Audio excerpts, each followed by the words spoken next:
3, 2, 1. Huntsville's Classic Rock 106.1 WTAK. It's Deano. Good afternoon. You're listening to the Rockaholics All Request Lunch. And in the studio with me today, special guest, Mr. Carlos Mencia. Yes. Yay. From what I hear, the reason that you are still in radio. The reason I am still in radio. We met 22 years ago, and you saved my career. Oh man, thanks. People don't believe it when I tell them I've been coming to Alabama for 20, almost 30 years. People are like, no. I'm like, yeah, it's one of my favorite places to perform. Alabama's got a great comedy audience. You know, we've got a lot to laugh at ourselves about. You know what? Most people don't get that there's a cool sense of humor here, even though it's really weird because underneath it there's this really Bible Belt Christian Southern thing happening. Yeah. And yet, right, in that gray area, there's that, Southern thing of like, bless his heart, where they're gonna say the most evil, vindictive thing humanly possible after that. Yeah. I love that dichotomy. I loved it. Bless your heart is the FU of yeah. Alabama. Oh, no, I get that. Of all the South. Yeah. It's the people that do it the best, by the way, are not in Alabama. The people that do Bless Your Heart the best are Southern women from Georgia. I don't know what it is about Georgia, bro, and Southern women, but they know how to say, oh, bless his heart. And when you don't know, you're like, oh, she can't, wait a minute. Oh, that is evil. And then just like the worst things come out of their mouth. I don't think, we don't have that in California. No. We don't have that. We don't have over there. You just don't care, or you say something really mean. Yeah, I was gonna say, what's the California equivalent of "bless your heart"? There isn't. It's just F-U. either they don't care because they're rich, or they have a good life, or they're Zen. You know what I mean? Because we have a lot of that. We have a lot of, I just did yoga. I'm cool. That went past me. I hope it made you feel better that you let it out. Good for you. You know what I mean? There's that guy, Right. and then there's the opposite, which is very like antagonistic. Like, the Dodgers fans killed a fan from the San Francisco Giants. So it's either everything's cool, we lost, or the crazy guy that's like, we're gonna kill him. All right, so it's one or the other with us. Yeah, we kind of hide our crazy underneath love. Yes. So love your neighbor, but Right. Stab him in the back a little bit. I get it, and that's why the nicest people I've ever met are in Alabama. The nicest people I've ever met, and this, by the way, the only state that I've ever met like a real racist person. Yeah. Yeah, like real racism that I'm like, Yeah. oh, that just happened, like real racism. But I've only met 2 of those in my lifetime here, and all the rest of like. The coolest place to go. I hate playing golf with other people. Mm-hmm. Hate it. Because it's kind of like when I get on a plane and the person next to me asks me what I do for a living right before we take off, and I know we're going to be on that flight for 5 or 6 hours. Yeah. Dude, there's nothing worse than that moment of like, what do you do for a living? And I got to tell them, and then it's just like, oh, you're a comedian, and it's like everything that comes with that. My head just is. I hear just like a screeching sound, and I know this person is gonna want to talk to me the entire flight. That's what I feel like when I play golf by myself, because I'm gonna be put with somebody like that all the time. It doesn't matter. 4 hours with somebody, they're gonna want to talk. Right. But Alabama's the only place that I'll actually go to a golf course by myself. Really? Because every time I've ever been paired up with somebody here, they're nice, really cool people that I've ended up being friends with for like years and years to come. So are you any good? I used to be a 6 handicap. Really? Yeah, I was pretty good. And I've done the golf trails around here, so. See, I just play really baseball. Yeah? Yeah, well, see, because I could play in a desert. Well, so now you just go to Topgolf. Yeah. Right? Yeah, Like, Topgolf is great. Greatest invention ever. Yeah, it is. Like, you can. Yeah, I can play with people that are horrible, and we'll all have fun. Good food, drinks, great. You know what I mean? They need to have an urban version of like clay shooting, like Topgolf, but I don't know if that would work. Like an urban. I don't see. I don't know. My thing about guns is that America has so many stupid people that sometimes we forget who has the guns. Yes. And like most people don't know that if you purchase a gun and keep it at your house and you use it, over 80% of the times you will shoot yourself or somebody that you know. That's true. Over 80%. 80%, yeah. Of shootings at home are accidental shootings. So that's my problem. It isn't with the guns. It's with the 80% or more of the idiots that have access to them. Right. Like, if you can't trust whomever that is, if you think, man, I hope that person doesn't have kids, or, wow, if they have a kid, I'm not sure. I don't know that person should have access to a weapon. That's an idiot right there. My wife made me get rid of my guns when I had kids. Really? Yeah. Because of the kids? Yeah, because of the kids. And I did it happily. You know, I didn't have guns because I'm not a gun fanatic, but I had them for protection. It was something that passed along to me. And you know what? It's Alabama. Sure. You know, and I spent 20 years in Florida as well, too. So sometimes you feel like you need some protection. But with the kids, I don't want them getting into that. Yeah, see, yeah, I guess, you see, that's what I mean. Like, and so I don't want guns in the hands of kids or idiots. I don't know how you legislate for that, but I would think that, right, like, you know, you gotta take a test to drive a car. So you should, you know, there should be some kind of test so that we make sure that idiots don't have guns. We'll probably be harassed for even talking about this on the air, but, you know, who cares? No! Yeah, it's Alabama, man. There is no way that anybody of even average intellect is going to say that they want idiots with guns. No, you're right about that, but the idiots will say they want idiots with guns. Well, yeah, but they're stupid. Who cares about you? Second Amendment. Who cares about you? You're an idiot. You're going to, as a matter of fact, you know what? Keep your gun, because you're probably going to shoot yourself with it, so go ahead. Go ahead and have at it. You're probably going to shoot grandma in the middle of the night while she's up, get some hot milk because you thought she was an intruder. So go ahead. I don't look. Whatever, dude. Everybody has something to whine about in this country now. I just don't get it, and I don't care about you if you do. You live in the greatest country in the world. You don't need Xanax. Just look around and be happy. What's your thoughts on the wall? On the wall? On the wall. Yeah. Why are you spending my money on a wall? How about we just not employ them? This is a novel concept. Like, this is America. You know what it's like to me? And I'll liken it to this. I hate when owners of sports teams put caps, salary caps, on themselves. Right. And here's why. You're basically saying that you need to police yourself from paying somebody too much money. How about you just not pay them that much money? Why do you have to make some, you know, law that says you can't because you don't want to? You just don't. It's the same thing with illegal immigrants. Don't hire them. They will go back. Yeah. If we didn't hire illegal immigrants, they would come to this country, look for jobs, not get any jobs, go back to Mexico, and they would be like, what happened? Well, nothing. And then they would stop coming. Like, this is really simple. Guatemala does not have to build a border. You know why? Because they don't have jobs. It's really that simple.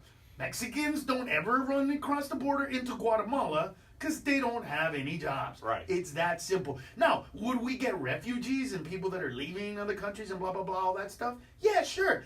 But of that money that we would spend patrolling the border, we could probably help out, you know, send some DEA agents or whatever to El Salvador and Honduras to help them out, you know, with the drug cartels and the, you know, the Mara 13 or 13, whatever, the MS-13, whatever it is. So, you know. We could build houses for all the homeless veterans on the border and just, you know, do that instead of building a wall. But there's already, but here's the thing. Right now, in the past 2 years, immigration in this country has been at a net zero, which means more people are leaving than coming. Right. So right now, it's not a problem. Yeah, it hasn't been a problem for about 3-4 years. Yeah.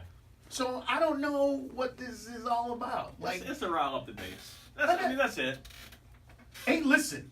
About 5 years ago, we don't like brown people. Let's send them back. Well, listen. About 5 years ago, I don't know if you know this, but you guys passed a law, right? Yeah. You and Georgia at the same time passed a law, giving the executive branch of the government, law enforcement, the right to pull anybody over and ask them for papers if they looked to fit in an undocumented profile. Yeah. I didn't know that. So here's what happened. You can Google it. When the law passed, a bunch of the immigrants went into hiding or left the state, right? What also happened was, in Georgia and Alabama, millions of dollars of crops were lost. I saw Specifically that. Tomatoes. Yeah. Because once all the Mexicans left, you want me to tell you how many Americans showed up to fill out those jobs? Oh, none of them. 0. Yeah. Zero, bro. No, I don't like picking weeds in my own yard. Zero. Yeah. But that's my point. Yeah. Like, so that's the thing, people get riled up and go, they're taking our jobs, they're taking our jobs. And then they're like, well, they're gone. What are we going to do? Pick strawberries.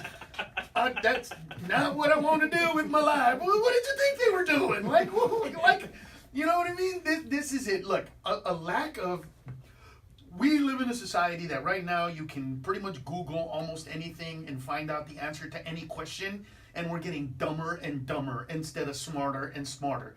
And this is the problem. Nobody points out stupid anymore. No kid is stupid anymore. If a kid were to come home right now crying, talking about the teacher said that I was stupid, that parent would call the school system, try to get that teacher fired. If I would have come home and said, Mom, the teacher said that I was stupid, she would have slapped me in the face and said, well, then don't be stupid. Then she would have called the teacher to make sure that I didn't say anything stupid. And if I did, then she would have beat my ass again for being stupid. And then my dad would have beat my ass for doing whatever I did that made my mother talk to him and him have to talk to my mother. Yeah. So there were layers of ass whoopings for a bunch of different things. Well, it was a law called in loco parentis, which basically means your teachers or your parents while you're at school. Right. So they should be able to whoop your ass. Sure. Yeah.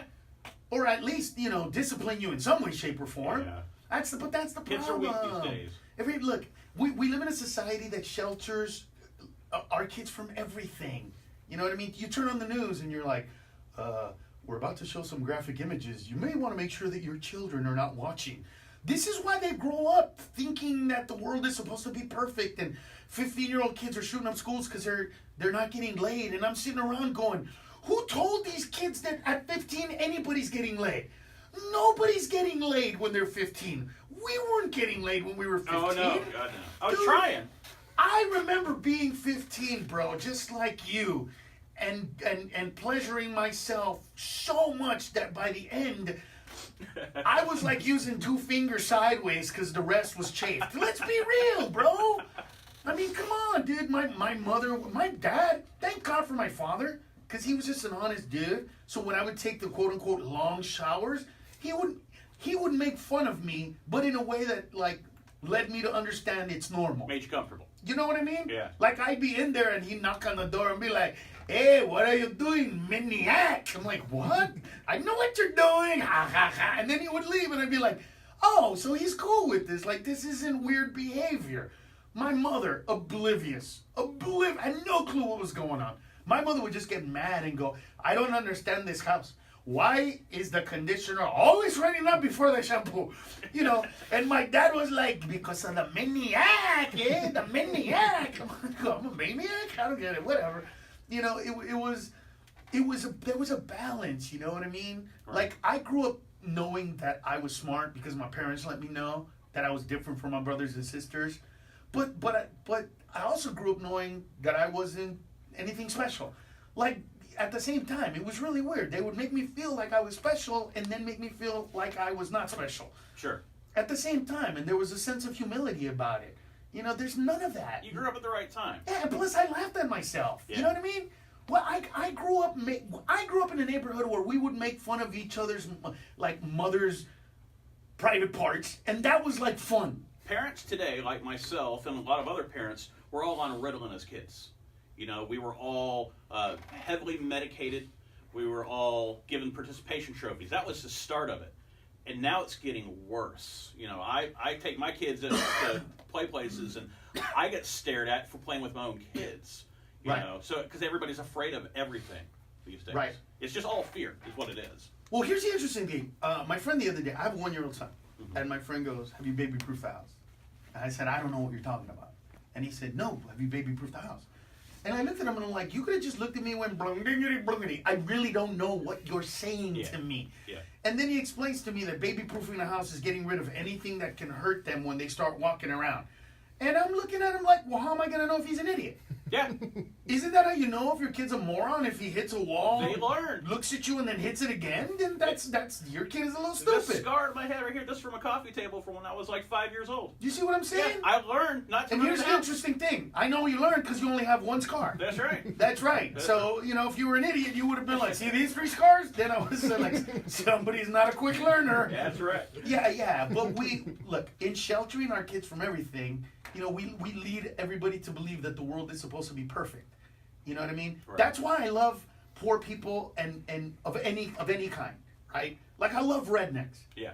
Rednecks are my favorite people because they're poor and they accept truth. Right. Right? I could do a joke tonight in Huntsville about any group or race of people, and inevitably I will go too far for that group of people, right? Inevitably I will go too far, except with rednecks.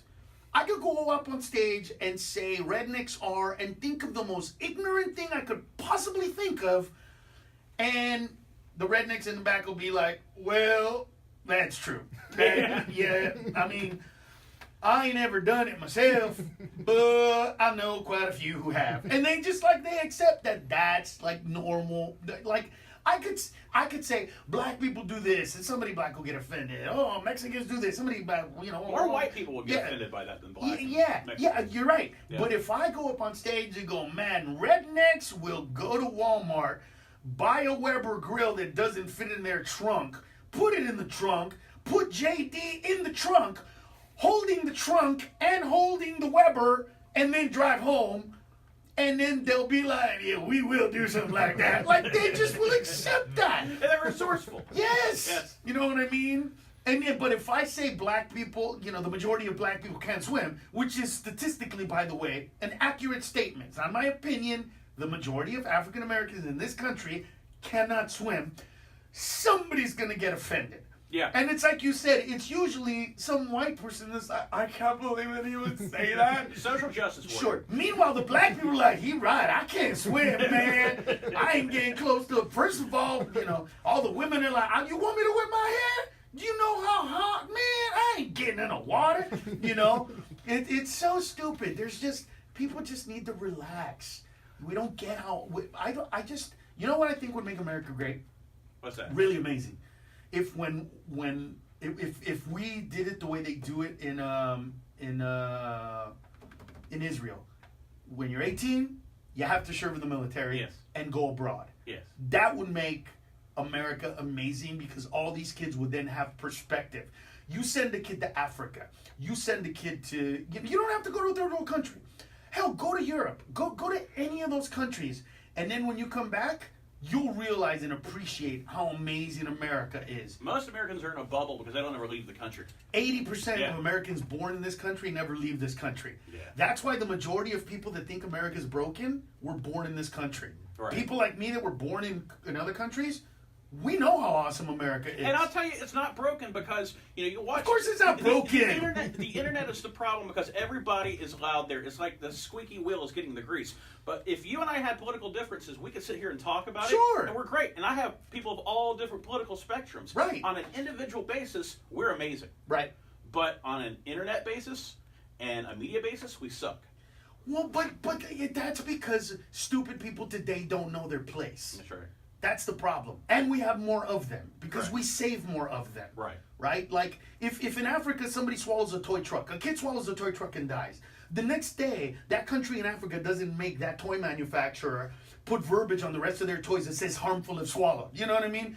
In Africa, they just take the truck out of his mouth and go, who eats a truck? And then they call him an idiot. Yeah. You are an idiot. You could never be the Black Panther. Like, that's what they Get do. the soccer balls. Right. And here, it's always like, okay, I'll give you an example.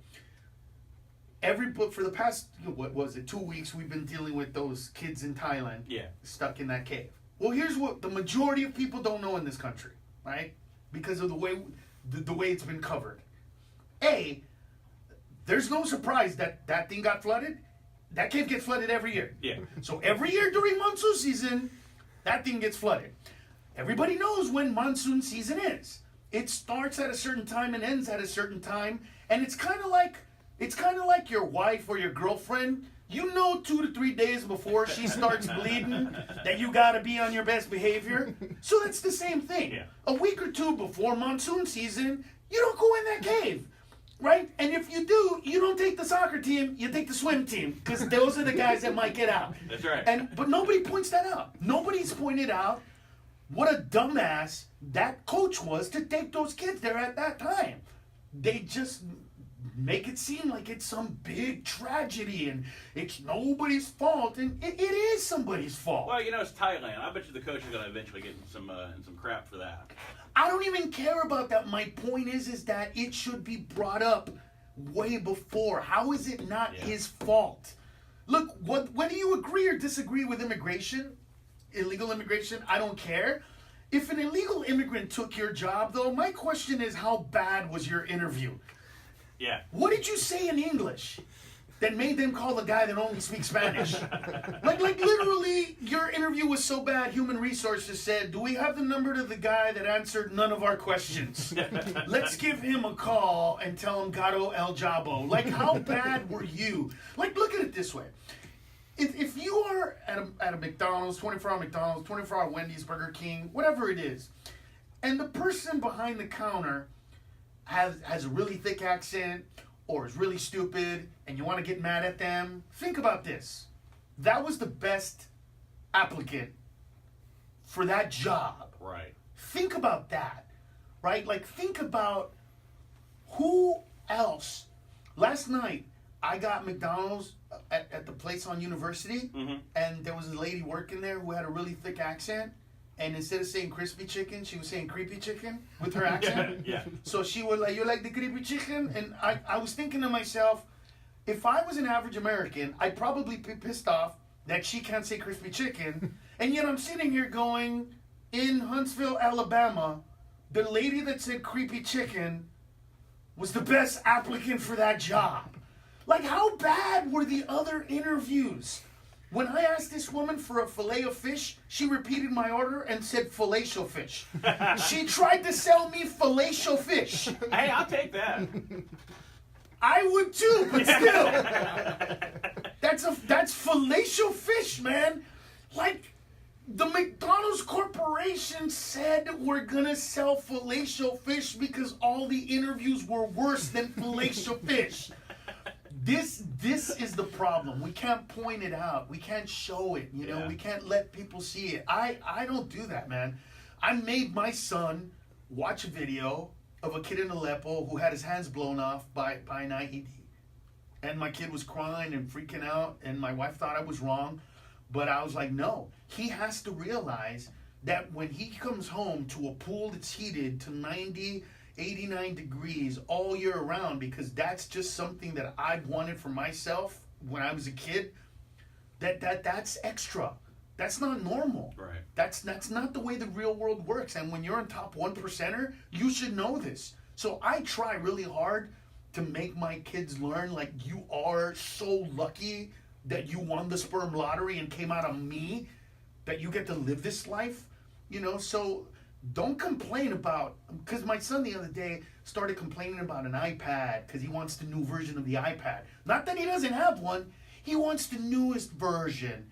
And I was looking at him like, do you remember what I showed you the other day? And then he started crying and he was like, yeah, you're right, Dad.